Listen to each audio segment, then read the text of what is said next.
Well, there are still a couple months to go until the end of the calendar year. Sunday marked the official end of the California legislative season. Governor Gavin Newsom finished off the year by signing more than 800 bills. Shannon Handy highlights some of the bills that were signed and how the numbers compare to past governors. Governor Gavin Newsom ended the legislative year by signing 870 bills. He was presented with more than 1,000. Now that sounds like a lot, but when you compare those numbers to past California governors, that's actually pretty average. Finance is now law.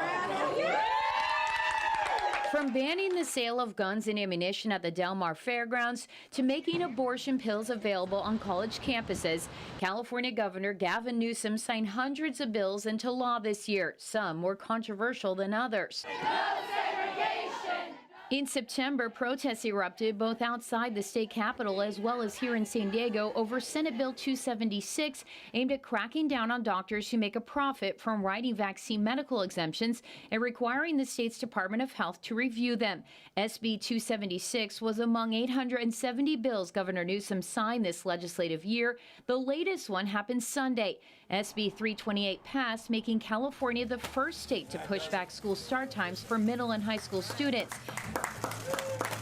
We've spoken with local parents who support the move. And it clearly impacts them. It's a difficult morning, even if they go to bed earlier.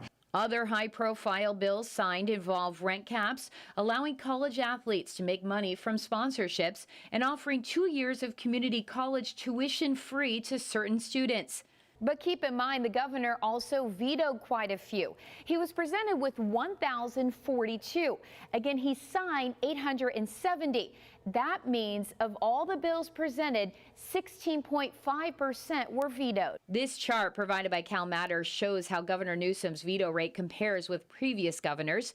His vetoes include a bill looking to limit the use of paid signature gatherers for qualifying ballot initiatives, a bill authorizing up to $2 billion in annual state funding for affordable housing projects, and one that would have implemented a toll to drive down San Francisco's famed Lombard Street. Regarding the number of bills signed, according to the governor's office, dating back to 2011, during Jerry Brown's tenure, he signed an average of 848 bills every year, which lines up with Governor Newsom's first year in office. Now, keep in mind the majority of these bills don't go into effect right away. For example, later school times won't start until 2022.